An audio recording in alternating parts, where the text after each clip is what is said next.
వ్యాఖ్యానాల్లో తన మార్గాన్ని ఏర్పాటు చేసుకున్నారు ఉషశ్రీ గారు. పెళ్ళాడే బొమ్మలో ఇట్లాగా అమ్మాయిల గురించి చెప్తూ అదే అనుసరించారు తన మార్గంగా. వ్యాఖ్యానాల విషయంలో ఈ విధంగా ఈ 73 జయాంధ్ర మూమెంట్ కానీ, 76 వంతెనది కానీ, తర్వాత ఈ భద్రాచలంది కానీ ఇవన్నీ ప్రత్యేకంగా చేశారు. తర్వాత 80లో కృష్ణా పుష్కరాలు వచ్చాయి. కృష్ణా పుష్కరాల సమయంలో కూడా ఫస్ట్ టైం అప్పుడు వ్యాఖ్యానం పెట్టడం. అంతవరకు మనకి పుష్కరాలకి ప్రత్యక్ష వ్యాఖ్యానాలు లేవు. ఆ పెట్టినప్పుడు దానికి కూడా చాలామంది చెప్పారు. ఇది కూడా మాకు శ్రీరమణ గారు చెప్పింది. అక్కడండి చాలామంది పుష్కరాల కంటే కూడా ఉషశ్రీ గారిని చూడడానికి వచ్చారు. మేము ఆయన దగ్గరికి వెళ్ళి, అయ్యా మీరు ఒక్క విభూతి పొట్లాలు కట్టండి, రూపాయి అమ్మినా ₹1 కోటి వస్తాయి అన్నట్టు ఆయన. ఇప్పుడు అందరూ ఇస్తున్నదే మనకి తెలిసిందే కదా. దేవుడి దయ వల్ల ఆయన అలా పీఠాలు స్థాపించడం కానీ, ఎవరైనా వచ్చి జాతకాలు అడిగితే చెప్పడం కానీ, ఇటువంటి దేవుడి దయ వల్ల ఎప్పుడూ చేయలేదు. తన మార్గం ఏదో తను అనుసరించుకుంటూ వెళ్ళారు. అలాగే 61 ప్రాంతంలోనే వెంకటేశ్వర కళ్యాణం అని చెప్పి యక్షగానం రాశారు. ఇప్పుడు మీ అందరికీ పంచిన పుస్తకాలు అదే. అప్పట్లో నటరాజు రామకృష్ణ గారు ఇంకా అప్పుడప్పుడే డ్యాన్స్ మొదలు పెడుతున్నారు. ఆయన అడిగారు, నాకు వెంకటేశ్వర కళ్యాణం కావాలి అని. అన్నప్పుడు ఈయన అప్పుడు వెంకటేశ్వర కళ్యాణం రాసించి, అది రాస్తుండగానే రెండో అక్క పుట్టిందనేదితో రెండో అక్కకి పద్మ అని పేరు కూడా పెట్టారు. ఈ వెంకటేశ్వర కళ్యాణం రాసినప్పుడు దాని గురించి కూడా చిన్న మాట చెప్తున్నాను. ముందు మాటలో బేతవుల రామబ్రహ్మం గారు ఒక మంచి మాట రాశారు. భృగు మహర్షి త్రిమూర్తులను సందర్శించడంతో ఈ రూపకానికి తెరలేస్తుంది. విష్ణులోకానికి వచ్చాడు భృగువు. లక్ష్మీనారాయణుల శృంగార గీతిక నడుస్తోంది. లక్ష్మి అంటోంది కదా, నా లోల నయనాలలో నీవు. దీనికి శ్రీహరి సమాధానం, నీ పాదమే ఆన నేనే నీవు. సరిగ్గా ఇదే సమయానికి భృగువు ప్రవేశించాడు. ఇది గడసరి సన్నివేశ కల్పన అన్నారు. అంటే వచ్చి అయిన తర్వాత భృగువు పాదతాడనం చేయడం అదంతా జరుగుతుంది కాబట్టి దానికి సందర్భంగా పాదాలతో వచ్చిందన్నట్టుగా గడసరి సన్నివేశ కల్పన అని చెప్పి అన్నారు. సత్యలోకంలో కూడా ఇలాంటి గడసరితనమే చూపించారు. పద్మావతి చేసే వసంత మన్మథోత్సవంలో భాగంగా పార్వతీ కళ్యాణాన్ని అంతర్నాటకంగా సమకూర్చించారు. అసలు పార్వతీ కళ్యాణం వెంకటేశ్వర కళ్యాణంలో రావాల్సిన అవసరం లేదు, కానీ అక్కడ తీసుకురావడం, మన్మథుడిని హరించడం. అలాగే ఋతువుల వర్ణన ఒకటి ఉంది అక్కడ. ఋతువులు మామూలుగా మనం వసంతంతో మొదలుపెట్టి శిశిరంతో ముగిస్తాం. మనం వసంతంతో కాకుండా రెండవ ఋతు నుంచి మొదలుపెట్టి శిశిరం అయిపోయిన తర్వాత వసంత ఋతువుతోటి ముగించారు. అంటే శిశిరంలో మనకి ఎండిపోయి నీరసపడిపోయిన తర్వాత మళ్ళీ జీవితం చిగురిస్తుంది అనే ఉద్దేశంతో ఆ ఋతువుల వర్ణాన్ని అట్లాగా పక్కకి తీసుకొచ్చారు. అట్లాగా వెంకటేశ్వర కళ్యాణ యక్షగానం కూడా ఏంటంటే చాలా ప్రదర్శనలు జరిగాయి. అప్పట్లో నటరాజు రామకృష్ణ గారు దీని మీదే ప్రసిద్ధి చెందారు. నాన్నకు కూడా మంచి పేరు వచ్చింది. నాన్నగారి స్నేహితులు వీరభద్రాచారి గారని ఆయన మొత్తం దానికి సంగీతం సమకూర్చారు. రాగాలు తాళాలతో సహా అందులో ఉంటుంది. అలాగే ఆ పుస్తకాన్ని కూడా మీరు చూస్తే తెలుస్తుంది. దాన్ని స్కానింగ్ చేయించి ఒక నల్ల బైండ్ మీద ఆర్టిస్ట్ చేత బొమ్మలు వేయించుకున్నారు. అది ఇంచుమించుగా మొన్నటి దాకా అసలు పుస్తక రూపంలోకి రాలేదు. ఒక 4 ఏళ్ల క్రితమే అక్కడ వరప్రసాద్ రెడ్డి గారు శాంతా బయోటిక్స్ ఆయన సౌజన్యంతో ఆ పుస్తకాల్ని ముద్రించగలిగాం. అలాగే భువన విజయ కార్యక్రమాలు ప్రారంభించారు. మనకి కృష్ణదేవరాయల భువన విజయం తెలుసు. ఆ తర్వాత చాలా కాలం భువన విజయాలు లేవు. అయితే ఆలమూరులో వీళ్ళు ఈ ఆధునిక కవిత్రయంగా పేరు తెచ్చుకున్న సందర్భంలోనే వాళ్ళ ఊరికి ఈ శ్రీశ్రీ గారిని, విశ్వనాథ సత్యనారాయణ గారిని ఇలాంటి పెద్ద వాళ్ళందరినీ పిలిచి ఆధునిక భువన విజయం ఏర్పాటు చేశారట. ఆ తర్వాత దానికే కొంచెం మెరుగులు దిద్ది తర్వాత నుంచి మనకి ప్రఖ్యాతిలోకి వచ్చింది. ఈ భువన విజయంలో కూడా ఏంటంటే చాలామందిని మనకు గమనిస్తే చూడండి, చాలామందికి పాండిత్యం ఉన్నవాళ్ళు ఉంటారు, చదువుకున్న వాళ్ళు ఉంటారు. వాళ్ళకు ఒక వేదిక దొరకటం లేదు. ఎక్కడ చూసినా సరే మనం వాళ్ళకి రాయించడానికో మాట్లాడించడానికో అవకాశం ఇవ్వకపోతే వాళ్ళు మరుగున పడిపోతున్నారు. అలాంటి వాళ్ళని అందరినీ గుర్తించి తను స్వయంగా వెళ్ళేవారు. ఇప్పుడు నా చేతిలో ఇప్పుడు మామూలుగా మనకు తెలుస్తుంది, మీడియా అంటే మా దగ్గరికి రావాలనుకోలేగా అయిపోతుంది. ఇప్పుడు మీడియా అంటే అర్థం మనం వాళ్ళ దగ్గరికి వెళ్ళాలి. ఆయన వెళ్ళారు అక్కడికి. ఎంతోమంది రాలేకపోతే వాళ్ళకి అనారోగ్యంగా ఉంటే మొత్తం ఎక్విప్మెంట్ అంతా తీసుకెళ్ళి వాళ్ళ ఇంట్లో పెట్టి రికార్డు చేసి తీసుకొచ్చేవారు. అది అంటే నాన్నగారనే కదా, ఆ రోజుల్లో చాలామంది ఇలాగే చేసేవారు. ప్రతి వాళ్ళ దగ్గరికి మనం వెతుక్కుని వెళ్ళాలమ్మా, వాళ్ళకేం కర్మ మన దగ్గరికి రావడం అంటారు.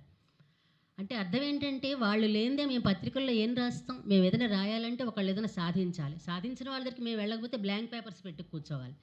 కాకపోతే వాళ్ళకి పబ్లిసిటీ అన్నట్టుగా ఇస్తున్నాం అనుకోవడం పొరపాటు. మనం వెతుక్కుని వెళ్ళాలి, అన్వేషించుకుంటూ వెళ్ళాలి. ఆ విధంగా ఎంతోమంది చేత కవిత్వాలు రాయించడం, కథలు రాయించడం. ఫస్ట్లో శ్రీరమణ గారిని అలాగే గుర్తించి ఆయనకి 19-20 ఏళ్ళ టైంలో ఏమయ్యా నువ్వేమి రాయవు అని చెప్పని చిలకల పందిరి అని హాస్య కదంబని రాయించారు. అప్పట్లో రేడియోలో మనకి ఇంకా ఈ వీరభద్రరావు గారి సినిమాల్లోకి రాలేదు అప్పటికి. అప్పట్లో ఆయన రేడియోలో హీరోగా వేస్తూ ఉండేవారు. తర్వాత సినిమాల్లోకి వచ్చాక శృతి వీరభద్రరావు అయ్యారు, కానీ అప్పట్లో రేడియోలో అన్ని హీరోలుగానే వేసేవారు ఆయన. వాళ్ళందరినీ ఒక గ్రూప్గా తయారు చేసి చిలకల పందిరి అని చెప్పి హాస్య కదంబం వేయించారు. అట్లా రేడియోలో వాళ్ళు చాలామంది వచ్చారు. అంటే ఈయన దగ్గర ఇంత టాలెంట్ ఉంది, మనం గుర్తించకపోతే ఎలాగా? అప్పటికి శ్రీరమణ గారి వయసు 20 ఏళ్ళు 21 ఏళ్ళు. ఇలా ఉంటే ఎలాగా అనుకున్నారు, వాళ్ళని తీసుకొచ్చారు. ఇంకొక మటు ఈయన పద్ధతి అని చెప్పడానికి ప్రతి పండక్కిను కవి సమ్మేళనాలు ఏర్పాటు చేసేవారు. ఈ కవి సమ్మేళనంలో తుమ్మల సీతారామూర్తి చౌదరి గారు, కరుణశ్రీ జంధ్యాల పాపయ్య శాస్త్రి గారు, ఇలాంటి పెద్ద పెద్ద వాళ్ళందరినీ పిలిచి, ఒక్క ఏడాది నాకు బాగా గుర్తు, మంగళంపల్లి శుభప్రద అని, అప్పటికి ఆ అమ్మాయి వయసు 15, కరెక్ట్గా 15. వీళ్ళందరూ 60లు 70ల్లో ఉన్నారు. కథలు చాలా బాగా రాసేదిట ఆ అమ్మాయి. అందుకని చెప్పి ప్రత్యేకంగా ఆ అమ్మాయిని పిలిచి వీళ్ళందరితో పాటు కూర్చోబెట్టారు. ఆ అమ్మాయికి ఏం ఊహ తెలియదు. 15 ఏళ్ళు అంటే వీళ్ళు పెద్దవాళ్ళు, నేను చిన్నదానని ఆ అమ్మాయికి తెలియదు. కానీ ఇలా తీసుకొస్తే 10 మందిలో ఇప్పుడు మనకి ఎప్పుడైనా చూడండి, మనకి గుర్తింపు రావాలంటే గొప్ప వాళ్ళ పక్కన ఉంటే వెంటనే గుర్తిస్తారు, వాళ్ళ పక్కన ఉన్నారు, వీళ్ళ పక్కన ఉన్నారు. అలా అమ్మాయిని తీసుకొచ్చి కవి సమ్మేళనంలో మొట్టమొదటిసారిగా పరిచయం చేశారు. ఇలా ఎంతమందినో తను ఎంతవరకు చేయగలిగితే తన శక్తి వరకు చాలామందిని, భద్రాచలం వ్యాఖ్యానాన్ని కూడా తనతో పాటు తీసుకెళ్తూ ఉండేవారు. వాళ్ళందరూ కూడా తయారవ్వాలి, మనం శాశ్వతం కాదు, మన తర్వాత కూడా ఇది జరుగుతూ ఉండాలి అని ఎంతోమందిని తనతో పాటు తీసుకెళ్ళి వాళ్ళతోటి చేయించేవాళ్ళు. తర్వాత తన గురించి తను ఏమైనా చెప్పుకోవాలంటే, మాకు 88 ప్రాంతంలో షష్ఠపూర్తి జరిగినప్పుడు ఉదయం పేపర్లో, అప్పటికి రామచంద్రమూర్తి గారు మనకి ఇప్పుడు మాకు సాక్షికి పనిచేస్తున్నారు, ఆయన ఉదయం పేపర్కి ఎడిటర్గా ఉన్నారు. ఆయనకి కొంచెం తెలుగు వాళ్ళన్నా సాహిత్యం అన్నా చాలా గౌరవం. మీది కొంచెం మీ ఆటోబయోగ్రఫీ లాగా రాసి ఇవ్వండి అని అడిగారు ఆయన. మామూలుగా మనం ఆటోబయోగ్రఫీ అంటే 10 పేజీలు 20 పేజీలు పెద్ద పుస్తకం రాస్తాం. చెప్పాం కదా, ఈయనకి ముందర నుంచి ఇష్టంలా 3 పేజీలు రాసి ఇచ్చారు. అది ఎంత బ్రీఫ్గా ఉంటుంది, తన కవర్ పేజీ మీద చూడండి, పుస్తకంలో ఒకసారి తన గురించి రాసుకుంటున్నారు. పురాణ పండ సూర్యప్రకాశ దీక్షితులు BA, ప్రముఖ వైయాకరణి బ్రహ్మశ్రీ వెంపరాల సూర్యనారాయణ శాస్త్రి, డాక్టర్ నండూరి రామకృష్ణమాచార్యుల వద్ద అంతేవాసిత్వం. ఈ ఆచార్యద్వయ శిక్షణతో సాహితీ రంగ ప్రవేశం, 1.5 దశాబ్దంగా పత్రికా రచన, కొంతకాలం రాజమహేంద్రవరం ప్రభుత్వ కళాశాలలో అధ్యాపకత్వం, విశ్వశ్రీ సంపాదకత్వం, ఆంధ్రభూమి, ప్రజాప్రభ, కృష్ణా పత్రికలలో కొలువు, ప్రస్తుతం ఆంధ్ర జనత సంపాదక వర్గ సభ్యత్వం, నిర్విరామ సాహితీ వ్యవసాయమే జీవిత లక్ష్యం. ఇట్లాగే రాసుకునేవారన్నీ. ఉత్తరం రాసినా ఇలాగే ఉండేది. తన గురించి తను రాసుకున్నా, ఎవరికైనా చెప్పాలన్నా తన మార్గంలో తనే రాసుకునేవారు. ఇట్లా కవర్ పేజీల మీద రాయడమే. ఈ అమృత కలశం పుస్తకం మీదే విశ్వనాథ సత్యనారాయణ గారితో పాటు జమదగ్ని శర్మ గారని ఒక చిన్న మాట రాశారు ఆయన. శిల్పికి శిల, చిత్రకారునికి కుడ్యము వలె కవికి ఇతివృత్తం ఆధారం మాత్రమే.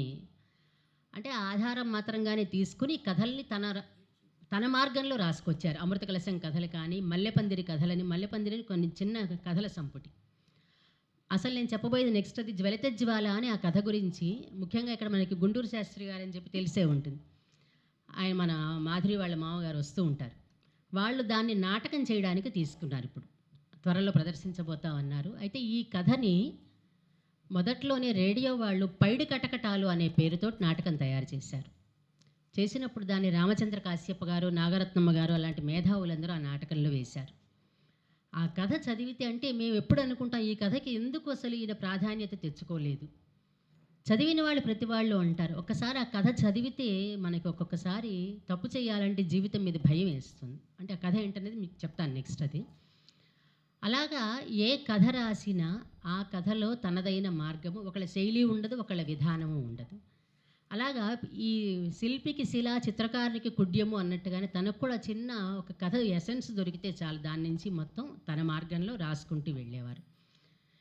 ఈ జ్వలిత జ్వాల కథ గురించి ఏంటంటే, అసలు జ్వాల అంటేనే వెలగడం, జ్వలించడం అన్నా అది. జ్వలిత జ్వాల అంటే రగులుతున్న మంట, ఇంకా అంటే కడుపులో ఎంత మండిపోతుందో అనేది కథ అన్నమాట. ఫస్ట్ ఈ కథను రాసినప్పుడు అన్ని పత్రికలకి పంపించారు. అంటే 1000 సర్క్యులేషను, 100 సర్క్యులేషను ఉన్న మ్యాగజైన్స్ కూడా పంపించారు. ప్రతి చోటికి పంపించడం వెనక్కి రావడం, పంపించడం వెనక్కి రావడం. తన రక్తం సర్వస్వం ధారపోసి రాసిన కథ అన్నమాట ఇది. కథల్లో చదివితే తెలుస్తుంది. మిగిలిన కథలన్నీ మనం ఈ తులాభారంలో వేస్తే, ఈ కథ ఒక్కటి వేస్తే కిందకు వచ్చేస్తుంది అనమాట. అలాంటి కథ ఇది జ్వలిత జ్వాల అనేది. ముందర చిన్న కథగా రాసి తర్వాత దాన్ని పెద్దదిగా పెంచి జ్వలిత జ్వాలగా చేశారు. ఈ కథని అందరూ తిరిగి తిప్పేసిన తర్వాత ఇంకా విసిగెత్తిపోయారట. అది కూడా నాన్న రాసుకున్న దాంట్లో నేను చదివాం, మ్యాగజైన్లో చూసింది. చివరికి భారతి వాళ్ళకి పంపించారు. ఆంధ్రపత్రిక వాళ్ళ భారతికి ఉండే స్టాండర్డ్ అందరికీ తెలిసిందే. అప్పట్లో భారతిలో వ్యాసం పడ్డం అంటే మనం చాలా గొప్పగా అనుకునేవారు. ప్రతి వాళ్ళు బాగా పండితులైన వాళ్ళందరికీ అక్కడ ఒక ఆదరణ దక్కేది భారతి మ్యాగజైన్. వాళ్ళకి పంపిస్తూ ఒక్కటే ఉత్తరం రాశారట. ఇంకా అంటే ఆఖరి ప్రయత్నం అది. మీకు నచ్చకపోతే ఆ పక్కనే ఉన్న సముద్రంలో పడేసేయండి, నాకు వెనక్కి తిరిగి పంపొద్దు అంటే. అప్పటికి ఇంకా ఫ్రస్ట్రేషన్లోకి వచ్చేసారు. కథను ఎవరు గుర్తించట్లేదు, ఇంకా అనవసరం, తన సర్వస్వం ధారపోసి రాసిన కథకి గుర్తింపు రాలేదని బాధ వచ్చింది. పంపేశారు, ఇంక వదిలేశారట. మరుసటి నెల చెక్కుతో పాటు పుస్తకం కూడా వచ్చింది. దాంట్లో కథతోటి పబ్లిష్ అయ్యి వచ్చింది. అంటే అప్పుడు నేను అనుకోవడం, నాన్న అన్న మాట కాదు అది. అంటే భారతి స్థాయి కథ కాబట్టి వేరే వాళ్ళకి అర్థమయ్యి ఉండదు అది. అంటే నేను పరిశోధన చేసినప్పుడు చదివినప్పుడు దానివల్ల నేను చెప్తున్న మాట అది. ఆ కథ చదువుతుంటే చాలా, కథలో అంతా ఉత్తరమే. ఆ ఉత్తరం కూడా మెయిన్ క్యారెక్టర్ మాట్లాడుతూ ఉంటాడు. అంటే మూడు పాత్రలు ఉంటాయి అందులో. వెంకటరాయుడు చౌదరి, లీలావతి, చిట్టి, ఈ 3 ప్రధాన పాత్రలు అందులో. అంటే ఈ కథ గురించి వాళ్ళని ఎక్కువ మాట్లాడదామని ముందరదంతా బ్రీఫింగ్ చేశాను. వాళ్ళ ముగ్గురు ఏంటంటే, వెంకటరాయుడు చౌదరి అనే ఆయన జడ్జి, లీలావతి ఒక మామూలు సామాన్యమైన ఆవిడ. వీళ్ళిద్దరూ భార్యాభర్తలు. అంటే ఇందులో కథలో ఏం చెప్తా అంటే, అయితే ఒక కొడుకు ఉంటాడు. ఆ కొడుకుకి వెంకటరాయుడు చౌదరికి సంబంధం లేదు. లీలావతి కొడుకు ఈ చిట్టి అన్నతను, వెంకటరాయుడు చౌదరికి సంబంధం లేదు. ఆ కథ ఎలా మొదలవుతుందంటే, ప్రథమంలోనే వీళ్ళకి ఫస్ట్ అంటే కథ ప్రారంభం అవడమే, లీలావతి కూర్చున్న కుర్చీకి ఎదురుగా గోడ మీద వేలాడుతున్న 2 ఫోటోల్లో ఒకటి ఆమెను చూసి జాలిపడుతున్నట్లు, రెండోది హేళన చేస్తున్నట్లు ఆమెకి గోచరిస్తున్నాయి. లీలావతి చేతులు గజగజలాడుతున్నాయి. ఆమె చేతిలోని ఉత్తరం రెపరెపలాడుతున్నది. ఆమె శరీరం ఆపాదమస్తకం కంపించిపోతున్నది. మనసులో ఏవో బాధలు రేగి గుండెలేను తోట్లను కలిచిపారేస్తున్నవి.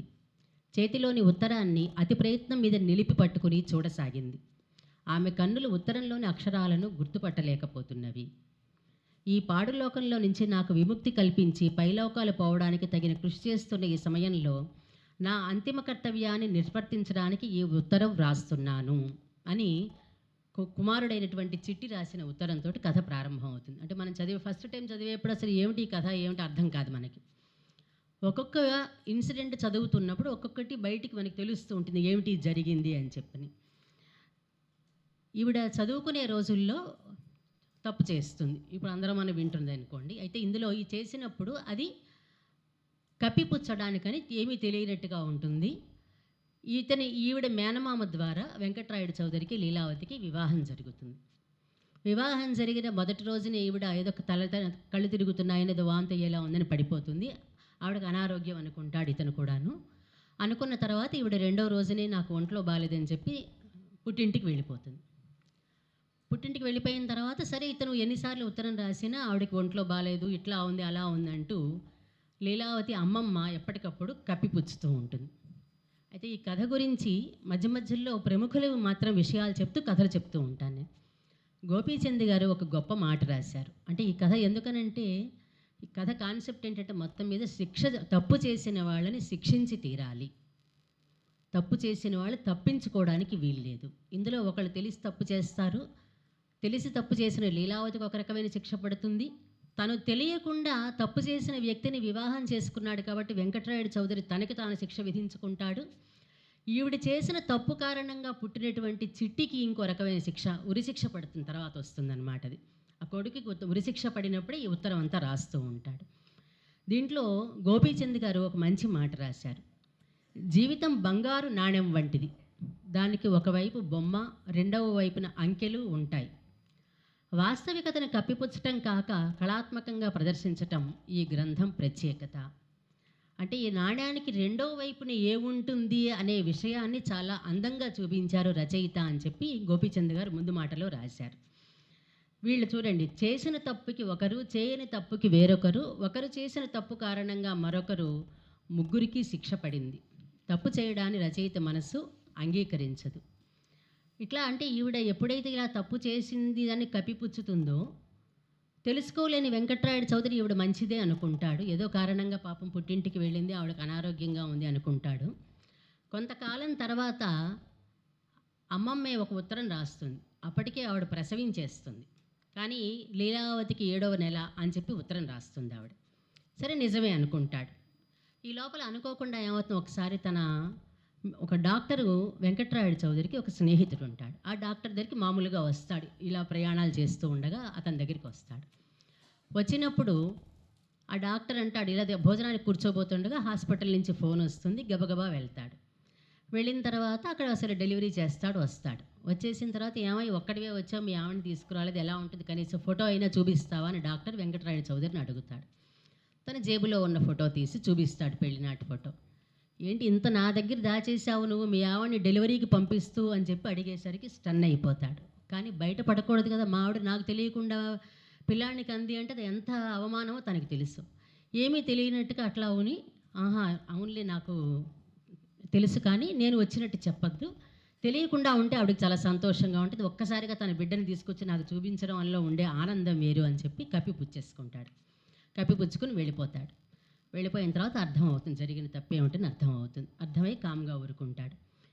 ఈవిడ ఒక చోట పొరపాటున ఒకసారి రాసిన ఉత్తరంలో, పిల్లాడు పుట్టలేదు అంటే ఇంకా 7th మంత్ అని చెప్పినప్పుడు రాసిన ఉత్తరంలోనే పొరపాటున ఒకటి రాస్తుంది ఆవిడ ఉత్తరంలో, చిట్టికి విషజ్వరం వచ్చింది అని. ఆయన గ్రహిస్తాడు, ఈవిడ ఎంతైనా తల్లి హృదయం కదా, తల్లి హృదయం పిల్లలకు ఒంట్లో బాగోలేకపోతే భర్తకి చెప్పుకోవడం సర్వసాధారణం. కానీ ఏం చేస్తాడు, అదేమి తెలియనట్టుగా వదిలేస్తాడు. ఉత్తరంలో తను గమనించిన విషయాన్ని కూడా బయట పెట్టాడు వెంకట్రాయుడు చౌదరి. ఈవిడ తర్వాత పిల్లాడు పుట్టడం, ఇంటికి తీసుకొచ్చిన తర్వాత మరి జమీందారు వెంకట్రాయుడు చౌదరి అంటే ఆయన పెద్ద జడ్జి ఆ కథలో.